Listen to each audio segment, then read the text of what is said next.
Okay guys, game! Welcome sa katuloy ng ating shear, na? Sa shear in beam. So for this one, try natin mag-solve ng problem, okay? So dito, yan, basahin nyo na lang. May binigay siyang beam. May i-resist daw tayo na 270 kN na shear due to factored loads. Also guys, nakalimutan kong banggitin, no? I don't know if nabanggit ko. Yung critical section natin, kapag nidi-design tayo ng beam sa shear, no? Sa moment kasi, di ba, ang singly reinforced, doubly reinforced. Yung MU, kinukuha natin yung MU, yung maximum dun sa span ng beam, no? Dito sa shear, guys, katulad siya ng footing, no? Kinukuha natin yung shear at exactly at a distance D from the face of the column, from the face of the support, no? So, dito mo siya kukunin sa hati na to, okay? Hindi dun sa mismong support, ha? Kasi mamaya isipin natin, di ba yung maximum shear ng beam yung mismong support sa reaction? Yes, tama. Yun ang maximum shear. Pero hindi mo doon i-design ang beam. I-design mo ang beam sa shear kung saan yung shear na nandito, sa crack na to. Kasi mas mababa yan compared sa reaction most of the time. Kasi nga, dyan mo gagawin yung kasi nga ang crack mo lumalakad papunta dun sa D. Okay? Dun siya magka-crack eh. Alright? So, yun lang. Gusto ko lang i-clear. Hindi ko maalala kung nabanggit ko yun eh. Okay. Anyway, yan. Continue tayo.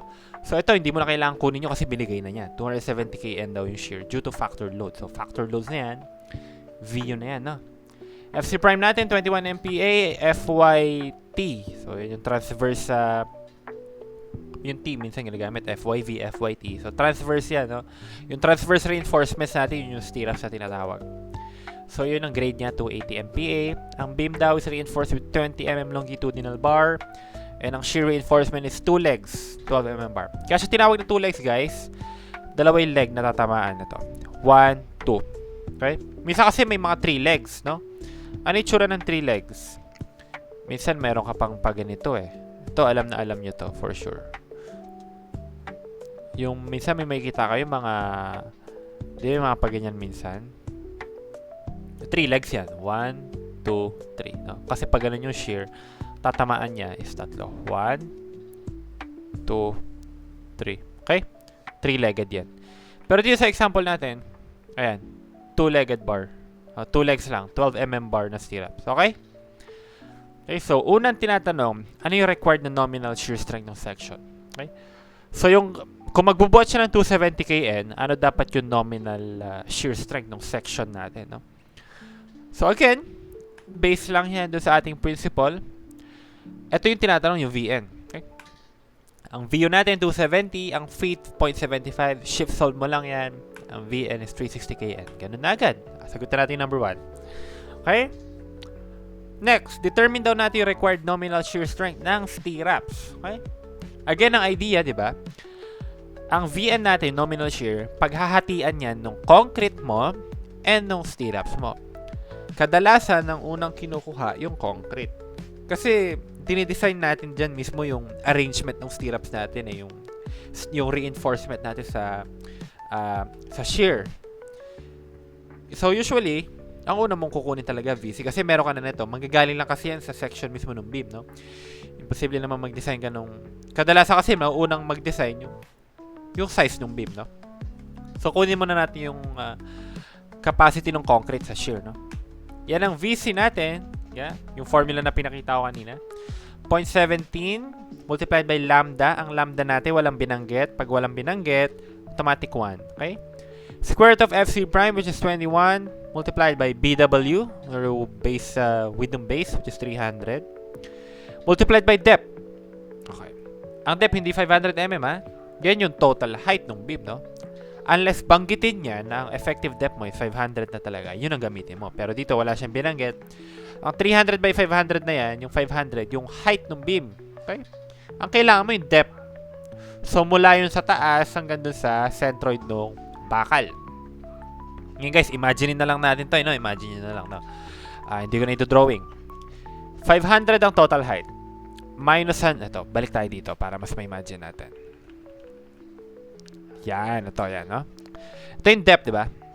Ang binigay sa atin, ito total, So, 500 to. Minus sa ating concrete cover. Ang concrete cover natin, 40. Natatandaan ko, 40. And then, minus mo yung kapal ng stirrups, which is 12. Yun ang naalala ko, 12. Doon sa example, Doon sa problem pala, 12. And then, hanggang doon sa gitna ng bakal. Eh, ang diameter ng bakal, 20. Gitna niyan, 10. Tama? So, minus 10. Yan ang ating depth, 438. Okay? Ayun, 438, okay? Ayun, tama. 40 mm yung concrete cover, minus 12 yung stirrups, minus kalahati ng rebar natin. 438. Okay? So, na nasundan yun na. Ang shear ng concrete natin, 102.37 kN. Ang kailangan i-resist, 360 kN. So, ito na yung nabigay ng shear ng concrete. Ang matira dyan, kailangan ng saluhin ng stirrups. So, ibig sabihin, ang required na nominal shear strength ng stirrups is 257.63 kN. Okay? Okay, I hope na gets yun. And then next, last one. Ano daw yung required spacing ng stirrups natin? Doon sa critical section. Okay? So, spacing ng stirrups, no? So, ang magagaling yan, syempre, doon sa formula ng VS natin, no? Malala nyo anong formula ng VS natin. Yan, di ba? Stress times area. Multiplied by yung D over S. Ano itong D over S? Yung bilang lang ng stirrups yan, no? So, D over S. Ano hinahanap natin? Yung spacing, yung S. Ngayon baka nagtataka kayo. Asan na yung sin alpha dyan? Tsaka yung cosine alpha. Again, guys, kapag walang binanggit dito, automatically, assume yung stirrups natin as vertical. So, 90 degrees. Kapag 90 degrees, nagiging equal to 1 yung multiplier natin na part na yun, no? So, hindi ko na siya sinulat dito, no? Yan, plug in lang natin yung mga values natin, ang VS natin, ito. 257.37. Multiply natin siya ng 10 raised to 3, ha? Ito rin pala, no? Minultiply natin ng 10 raised to negative 3 para maging Kn, no? Ito, multiply natin ng 10 raised to 3 para maging newtons ulit kasi kailangan natin dito, naka Fy tayo, yung bakal natin, to MPa, no? Fy. So, ang MPa, Newton mm. Mabalik natin siya sa Newton, then mm gamitin natin. Area ng bakal.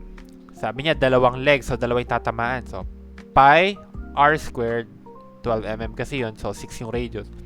Multiplied by 2, kasi dalawang legs yung tatamaan ng crack. Kabilaan side ng beam. Multiplied by Fy, 280. Multiplied by yung D over S. So, ang depth natin, 438. Ang S yung hinahanap, yung spacing. Lalabas dyan, 107.78. And again, hindi tayo pwede mag-round up sa spacing. Kapag nag-round up ka sa spacing, pinapaluwag mo yung spacing. Ibig sabihin, mas konti yung pwede mong ilagay na stirrups kasi lumuwag yung pagitan nila. So, kailangan tayo mag-round down lagi sa spacing, no, para mas safe. Round down tayo sa spacing, mas magsisiksikan sila. Pag nagsiksikan, mas marami kang pwedeng ilagay. Okay? Parang concept lang yan ng jeep. Pag nagsiksikan kayo sa jeep, mas may magkakasya pa yung sasakay. Okay? So, yan, 100 mm.